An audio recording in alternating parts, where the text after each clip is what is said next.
Hello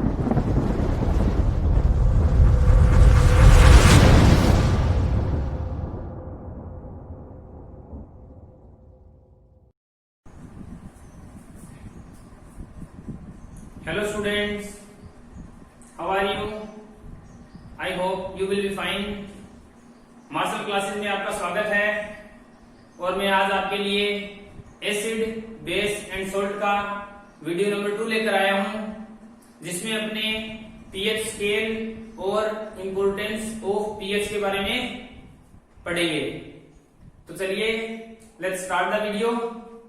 तो first of all क्या है पीएच स्केल। तो पीएच स्केल क्या होता है? PH scale is used to measure the strength of acid and base. Suppose मान लीजिए अपने पास कोई सॉल्यूशन है, चाहे वो एसिड का है चाहे वो बेस का है। तो पीएच स्केल कैसे यूज करेंगे कि पीएच स्केल अपने को ये बताएगा कि अपना जो सॉल्यूशन है वो कितना एसिडिक है या कितना बेसिक है। तो ये काम पीएच स्केल का है। आगे देखिए पीएच का फुल फॉर्म क्या होता है? What is the full form of pH? तो पी का मतलब potential of hydrogen, H stands for hydrogen. तो क्या बन गया? पोटेंशियल ऑफ हाइड्रोजन, या इसको आप बोल सकते हो पावर ऑफ हाइड्रोजन। क्लियर है? आगे हु प्रोपाउंडेड पीएच स्केल, या पीएच स्केल का आविष्कार किसने किया? तो किसने किया? सोरेनसन नाम का साइंटिस्ट था, उसने इसका आविष्कार किया था। ये एग्जाम में बहुत बार पूछा गया है। आगे देखिए पीएच का फॉर्मूला क्या होता है, पीएच निकालते कैसे हैं? तो कैसे हैं कि pH is equal to -log10 concentration of H plus ion, -log10। और क्या है अपने को पता है कि एसिड कौन से होते हैं? जो H प्लस आयन रिलीज करते हैं। तो वो यहां पर कंसंट्रेशन की यहां पर आ जाएगी। आगे देखिए since solution does not contain free H plus ion, कि जब अपना कोई सॉल्यूशन है उसमें H प्लस आयन क्या है? फ्री स्टेट में नहीं रह सकते। ठीक है? तो क्या होगा? दीज आयंस, ये ions form hydronium ion on hydrolysis. तो ये आयन क्या करेंगे? H प्लस आयन क्या करेंगे? वाटर के साथ कंबाइन हो जाएंगे। किसके साथ कंबाइन हो जाएंगे? वाटर के साथ कंबाइन हो जाएंगे। जैसे ये H प्लस है प्लस H2O, तो ये H इसके साथ जुड़ेगा तो क्या बना जाएगा? H3O positive. तो ये हाइड्रोनियम आयन बना देंगे वाटर के साथ मिलके। सो दी पीएच में ऑल्सो रिटर्न है। तो आप पीएच को ऐसे भी लिख सकते हो जैसे pH is equal to -log10 concentration of hydronium ion. Clear है ये बात? और ये भी बात ध्यान में रखनी है कि जितनी ज्यादा H प्लस आयन की कंसंट्रेशन होगी, जितने ज्यादा H प्लस आयन होंगे उसका पीएच उतना ही कम होगा, उसका पीएच उतना ही कम होगा। तो pH value of neutral solution क्या रहेगी? 7। अपने लास्ट वीडियो में पढ़ा था कि न्यूट्रल सॉल्यूशन कौन सा होता है, या न्यूट्रलाइजेशन उदासीनीकरण अभिक्रिया क्या होती है कि जब अपने एसिड को बेस के साथ रिएक्ट करवाते हैं तो क्या होता है? अपने पास सोल्ट और वाटर बनता है, सोल्ट और वाटर बनता है। इसी को अपने क्या बोलते हैं? न्यूट्रलाइजेशन रिएक्शन बोलते हैं। और जो सॉल्यूशन अपने पास मिलता है उसको न्यूट्रल सॉल्यूशन बोलते हैं, और उसकी पीएच क्या होती है? 7 होती है। क्लियर हुआ इतना? तो चलिए आगे देखते हैं। आगे क्या है? अभी मैंने आपको बताया कि जो पीएच होती है वो कम होती है, कम होती जाती है। कब होती है? जब अपने क्या कर देते हैं? H प्लस आयन की कंसंट्रेशन बढ़ा देते हैं। तो चलिए देखते हैं आगे। जैसे देखिए दी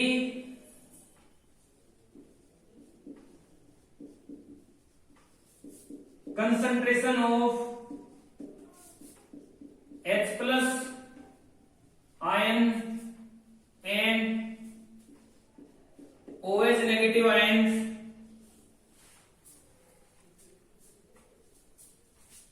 of neutral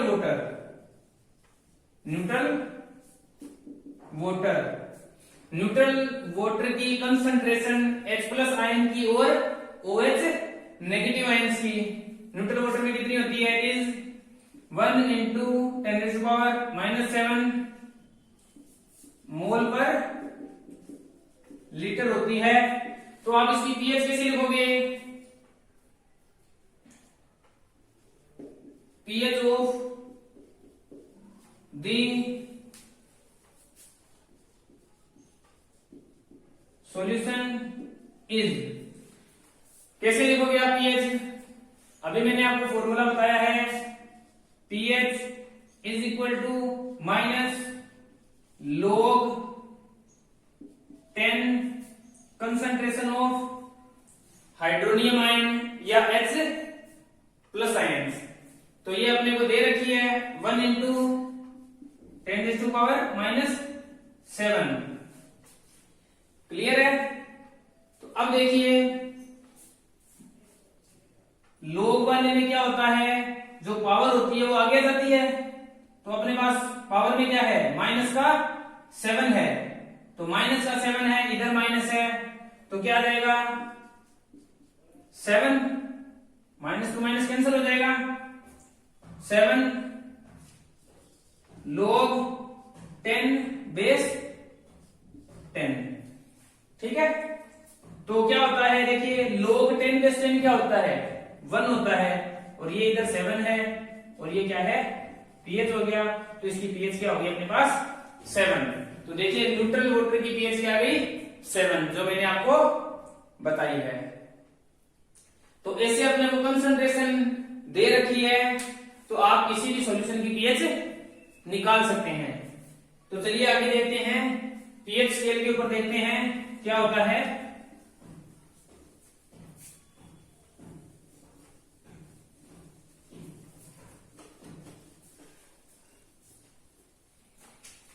पीएच स्केल देखिए,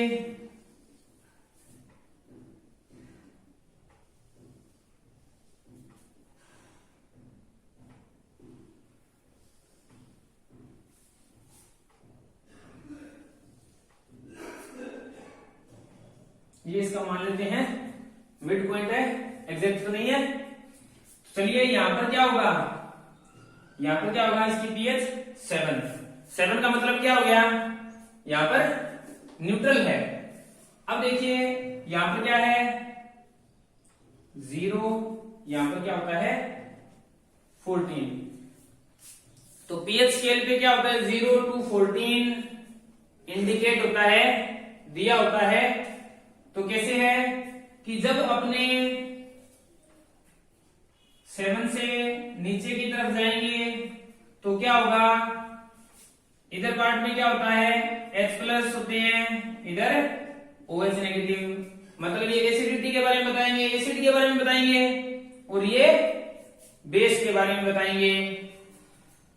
ये इधर क्या है? अगर 7 से नीचे जाते हैं तो एसिडिटी क्या होती है?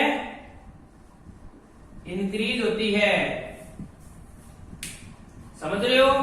अभी मैंने आपको बताया है कि जितनी ज्यादा H प्लस आयन की कंसंट्रेशन होगी उसकी पीएच उतनी ही कम होती है।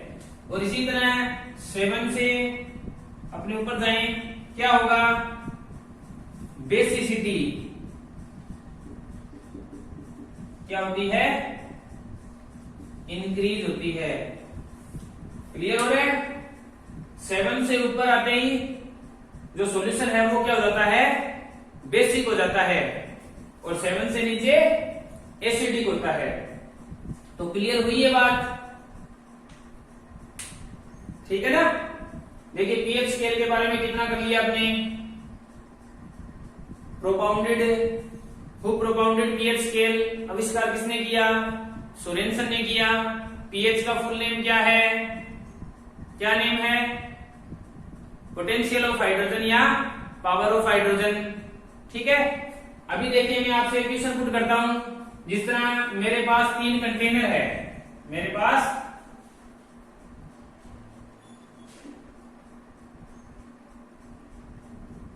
ये मेरे पास कंटेनर ए,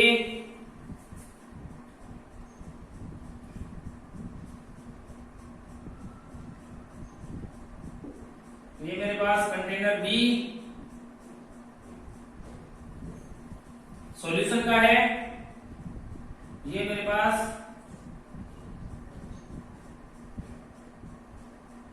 कंटेनर सी है। अब मुझे बोले कि पीएच ऑफ ए, सपोज मेरे पास है 2, pH of B, B container की पीएच मुझे दी है 3, सी कंटेनर है इसकी मुझे पीएच दी है 1.5। अब अपने को ये तो पता है कि तीनों क्या है? एसिडिक है। क्यों है? क्योंकि 7 से नीचे जिसकी पीएच होती है वो सॉल्यूशन कौन सा होगा? एसिडिक होगा। और 7 से ज्यादा वाला कौन सा होगा? बेसिक होगा। और एग्जैक्ट 7 पे क्या होगा? न्यूट्रल होगा अपना। तो मुझे ये दिया है, तो मुझे ये पूछे कि सबसे ज्यादा एसिडिक कौन सा सॉल्यूशन होगा? तो सबसे ज्यादा एसिडिक कौन होगा? या सबसे ज्यादा H+ आयन की कंसंट्रेशन किसमें होगी?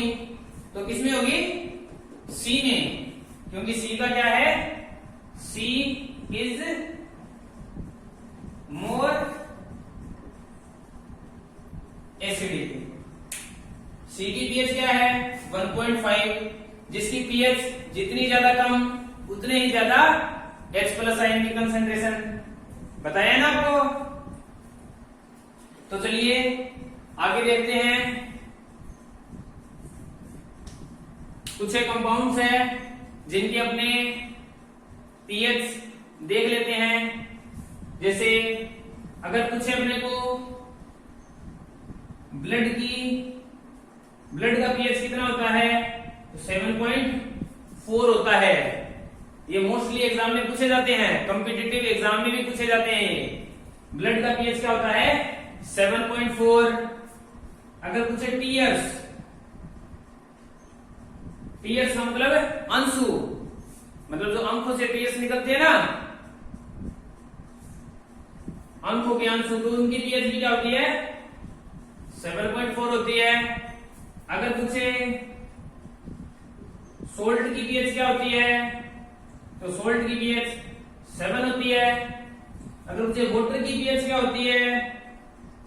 तो वो भी 7 होती है।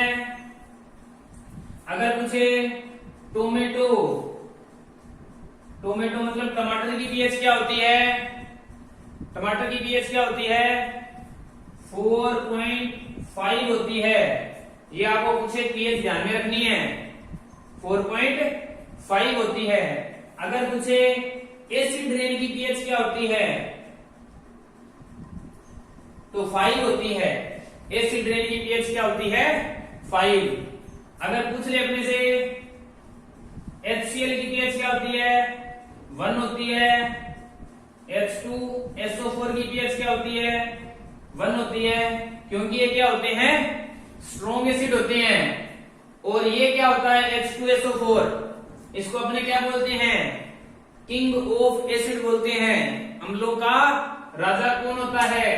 सल्फ्यूरिक एसिड होता है। क्लियर हो रहा है? एसिड रेन का हो गया tomato, water, salt, tears, blood.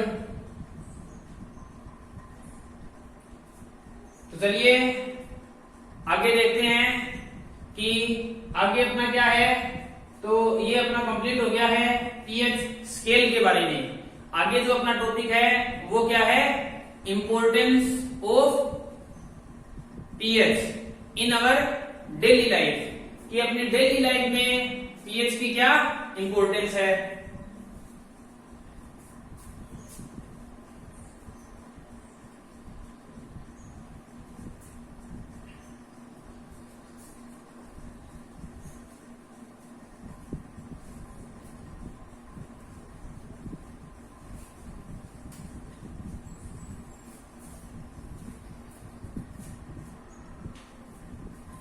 चलो देखिए,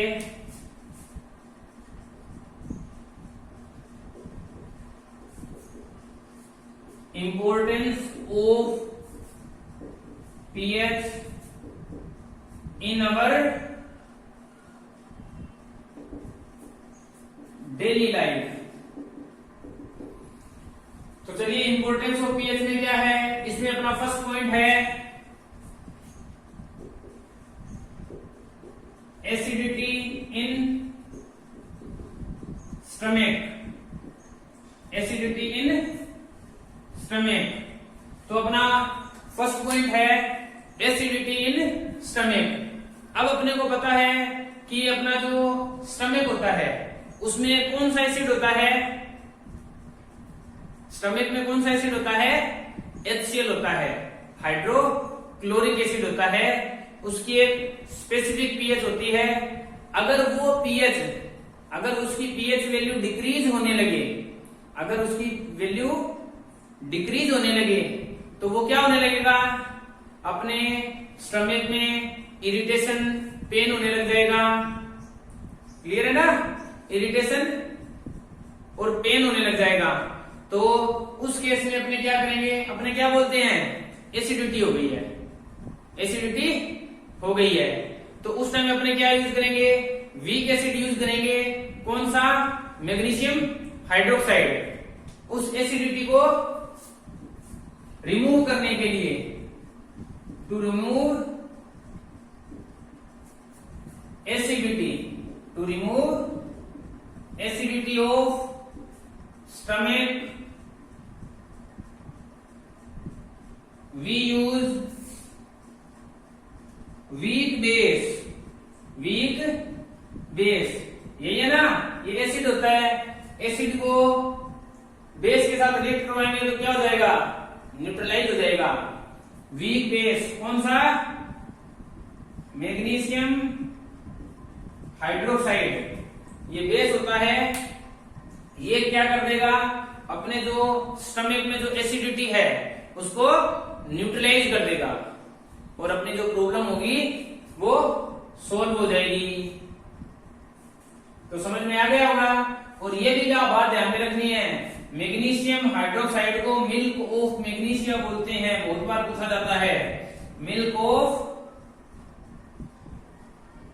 मैग्नीशिया बोलते हैं, ये बात ध्यान में रखनी है। क्लियर है। तो चलिए आगे देखते हैं, इसी का सेकंड पॉइंट है स्टिंग ऑफ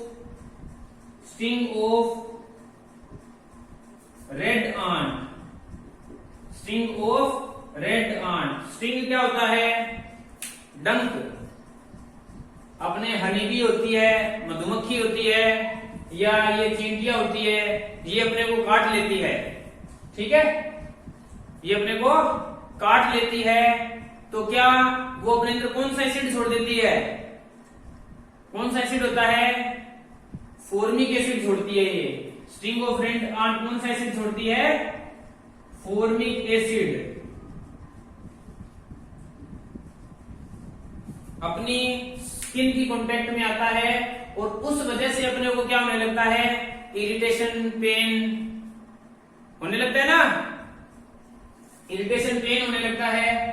अब उस जहां पर उसने अपने को स्टिंग किया है, डंक मारा है, वहां पर अपने क्या यूज करते हैं, इसको प्रॉब्लम को रिमूव करने के लिए, to overcome this problem we use NaHCl CO3। अपने क्या यूज करते हैं, NaHCO3। जहां पर भी अपने को ये काटती है वहां पर ये यूज करो तो वो क्या हो जाएगा, अपना पेन है, इरिटेशन है, वो खत्म हो जाएगी। इसका नेम क्या है, इसका नेम है सोडियम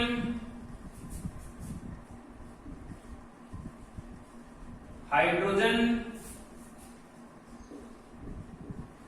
कार्बोनेट। ये आगे जो अपने कंपाउंड पढ़ेंगे उनमें पढ़ेंगे कि सोडियम हाइड्रोजन कार्बोनेट क्या होता है, कैसे होता है, या इसके यूजेस क्या क्या है। तो ये 2 पॉइंट क्लियर हो गए होंगे आपके।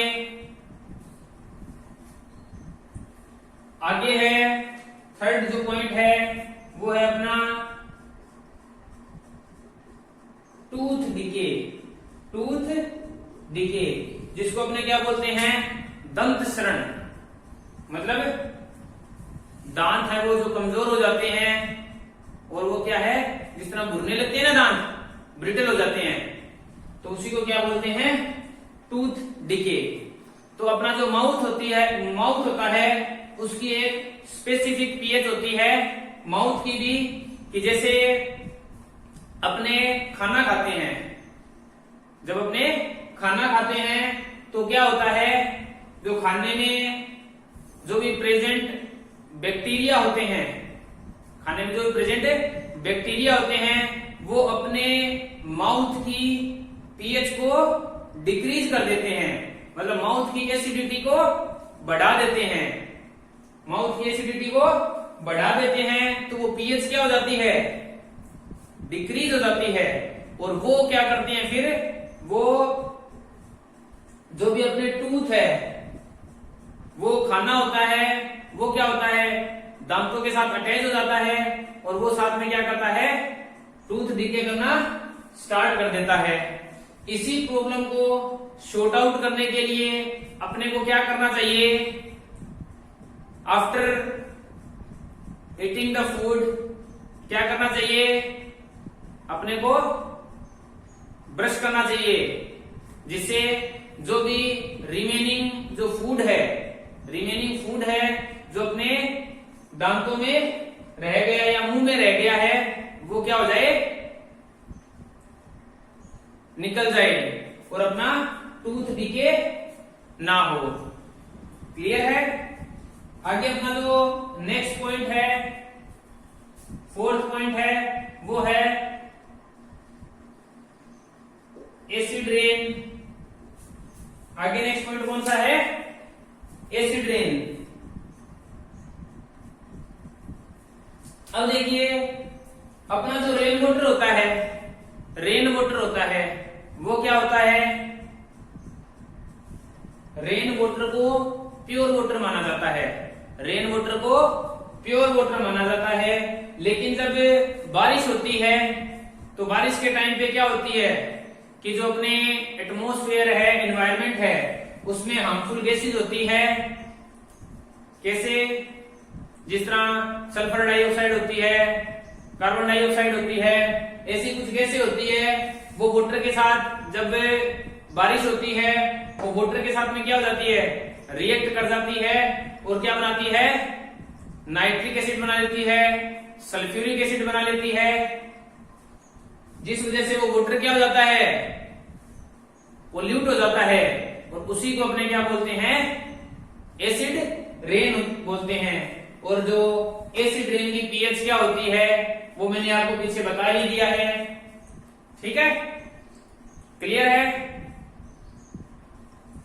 तो दीज आर दी पॉइंट्स जो आपको माइंड में रखने हैं, बिल्कुल इजी है। आई होप समझ गए होंगे आप। आपको अच्छा लगे शेयर कीजिए, सब्सक्राइब कीजिए, लाइक कीजिए। Thank you.